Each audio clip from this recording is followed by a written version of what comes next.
around and suddenly all the organizers had AR-15s on them. This is live. And I even sent sound to NPR interviewing Joel about whether or not he thought it was cool that people had guns, and being like, some guys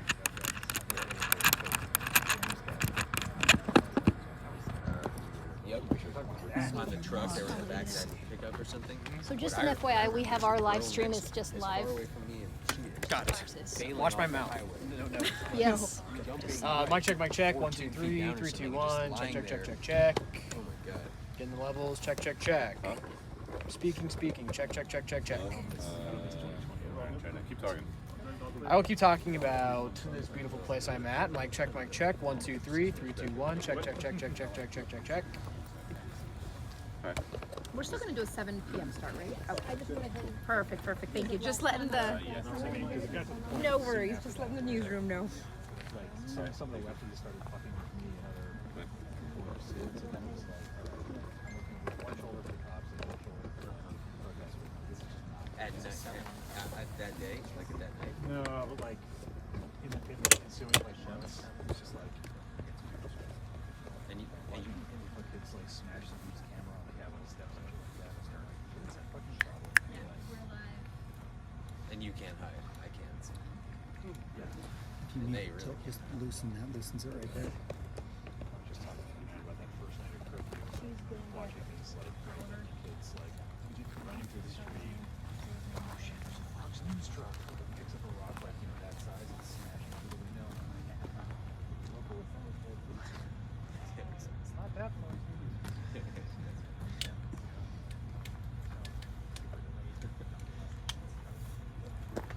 I think we have the street sign that somebody did that with in our newsroom, like in the Oh, really? locker room, as like a trophy. Like, No, yeah, it was a somebody rock. I saw him do it. Oh, it must have been another. Yeah, I think that happened a lot to us. It was 13th and right by the credit union, Pearl. You got to get a decal that says not that Fox. I know. It's like there's no time to explain that. Then. Yeah. 5 minutos. You guys, I'm gonna try and roll my phone for radio. Do you care if I'm like right here? Mic check, 1, 2, 3, mic check, probando, 1, 2, 3. Estamos en directo desde Mesa Boulder, donde sucedió un incendio hoy en la tarde.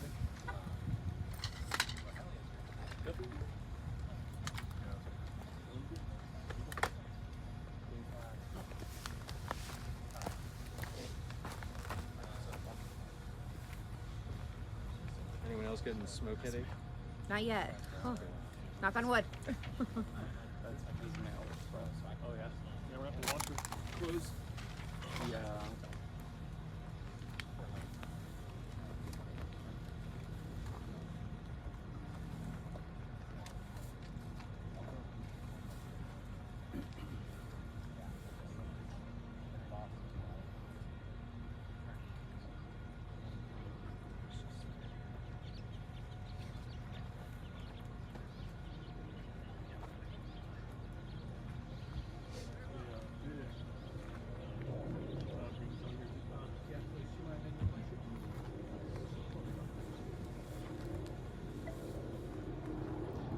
Our press conference is going to begin shortly. Our speakers are walking up to the scene. Thank you for your patience for those of you watching us live.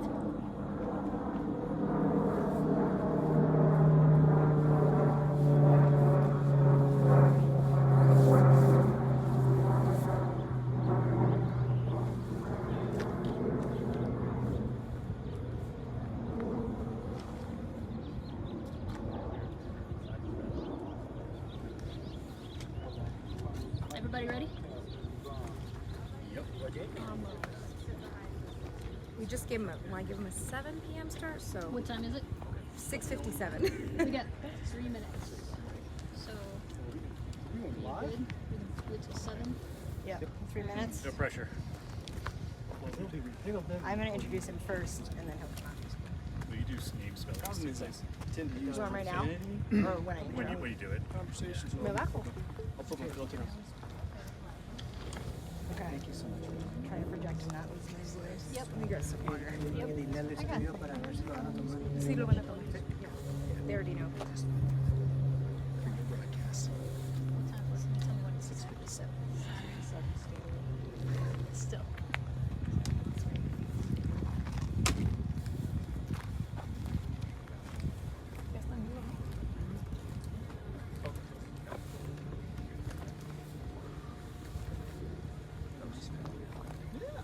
Actually, most people here. I've been watching this thing. Yeah, exactly. They've been watching. That's the It's interesting too. The lights not. Who should she look at? Anybody? Just center. yeah. Whoever's asking the questions. And then whoever asks. Try to scan. Like fire glow? Yeah. Actually, on this flank, probably not much. You'll see a bunch in the heavier fields, but down here on these flanks where it's grass, you can see it really well. Because that's the thing, that light flashing field burns faster than top flames.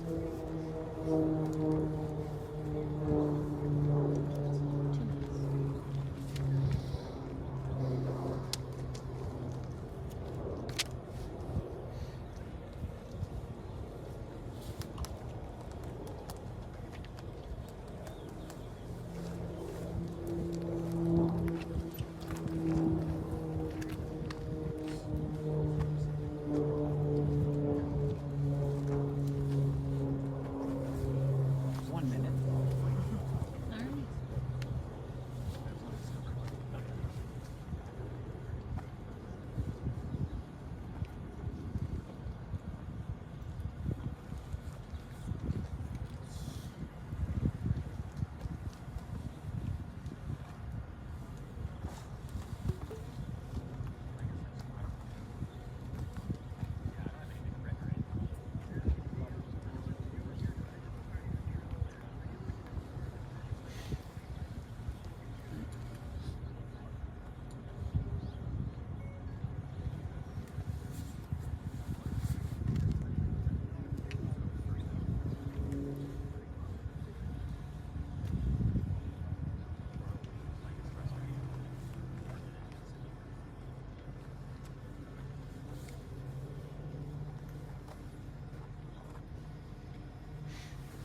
It's 7 o'clock.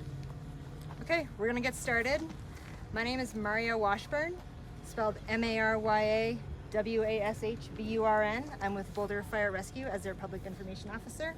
I'm gonna speak for a few moments quickly with some updates on the fire, and then I'm gonna introduce our Wildland Division Chief for Boulder Fire Rescue, Brian Oliver. B-R-I-A-N is his first name, and Oliver, O-L-I-V-E-R. He'll provide us a little bit more in-depth information about the cause, not the cause of the fire, I'm so sorry. More information about what the fire was like at the beginning today, the plan moving forward, and some training and mitigation updates. So at this point, the fire is at 122 acres. We're still considering it 0% contained. And as I said, the cause is undetermined at this time.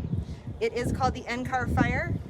While these areas at Table Mesa and El Dorado Springs are still under evacuation orders, we are working on that, and we hope to have an update within the next couple of hours for the community to know if those are going to change. I'm going to pass this over to Brian Oliver. He's going to talk for a little while about this wildland fire in particular and this area, and then we'll take questions at the end. I'll come back in. Hey, good evening. Again, Brian Oliver. I'm the Wildland Division Chief for the City of Boulder Fire Rescue and also one of the incident commanders for the NCAR fire. So what happened today is... Come closer to the Closer? Oh, too far away from it. Okay. Wildland Division Chief for Yep, Wildland Division Chief for the City of Boulder Fire Rescue Department and one of the incident commanders for the NCAR fire. Just a quick update, you know, this area, the fire started this afternoon down in the Bear Creek drainage, quickly moved uphill. As you can see, the black behind me there, that's kind of the initial push of fire. Up that flank into the heavier fuels and then got caught on the ridgetop with some winds that pushed it south. Crews made excellent work and progress keeping it out of the subdivision here down on the western edge of the city of Boulder. You can still hear them flying around, but single engine air tankers also came in and helped us with some aero retardant application. Again, fire's holding pretty strong. We're working on tying some pieces, walking some fire around on the south end, which is basically pulling the fire down to linear features such as trails and roads, try to clean things up so that we can gain access and mop it up. So that's really the plan going forward tonight, is to complete those lines and try to get forward progress of the fire stopped is really what we're after for this evening.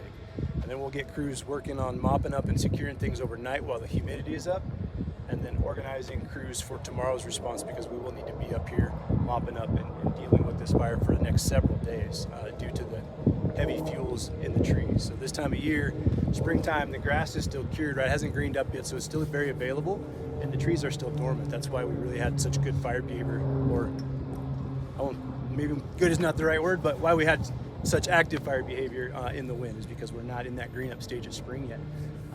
One of the really key factors of the success of this operation today is the mitigation and training that the City of Boulder and their cooperators have done. We quite literally had a multi-company training in this neighborhood below us last spring. And so all those resources came in, knew exactly what they needed to do, pulled their hose lines, went into a structured defensive posture, and had everything lined out in moments. The other thing that's really helping out the fire efforts is the mitigation efforts that's done by the Open Space and Mountain Parks Department of the City of Boulder. Most of this property is open space and mountain parks, and they have done tons of mitigation work along that whole southern flank. Lots of mechanical thinning and things like that have reduced the fuel load, and that's given those firefighters a huge advantage in making that progress to stopping the fire.